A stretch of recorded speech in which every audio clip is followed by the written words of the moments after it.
Želám vám všetkým krásne dobré ráno.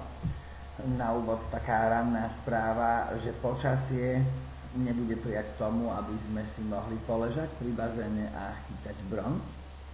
Čiže vypol som aj pigmentové senzory, avšak dobrá správa.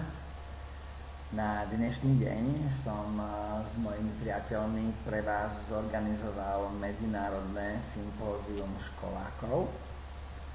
Toto sympózium je stretnutie školákov z rôznych kútov sveta a na tomto sympóziu by si títo školáci mali medzi sebou povymieňať skúsenosti, školské pomôcky, po prípade porozprávať svoje zážitky a dať rady iným.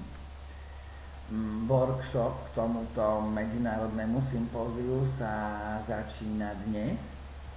Predstavte si, dostali sme to privilegium, aby sa konalo u nás v kabinete v našej škole a ja som vás na tento workshop chcel pozvať s tým, že prineste si hlavne so sebou poznámkový blok, lebo otázky a vlastne školské pomôcky, ktoré dnes budú v kabinete, budú medzinárodné a myslím si, že pôjdeme v takom tempe, že si nebudete môcť ráno všetko pamätať, tak preto si bude treba písať poznámky, aby keď pôjdeme spoločne na sympózium, ktoré sa začína vo štvrtok, aby sme boli kompletne pripravení.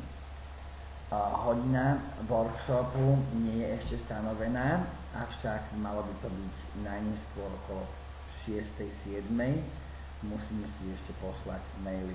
Pekný deň prajem a svoju účasť potvrďte na adrese viktor@xentauri.com. Takto veľké, ešte vidíš navetové na jednej ruke, ktoré dnes poprvýkrát otvorilo svoje obidve oči. Včera malo ľavé, dneska aj pravé. Tak vás zdravíme a pozeráme sa na to, že svet je krásny, nebo modré a slnko žlté. No, idem ho uložiť spať, lebo je už unavené. Čaute.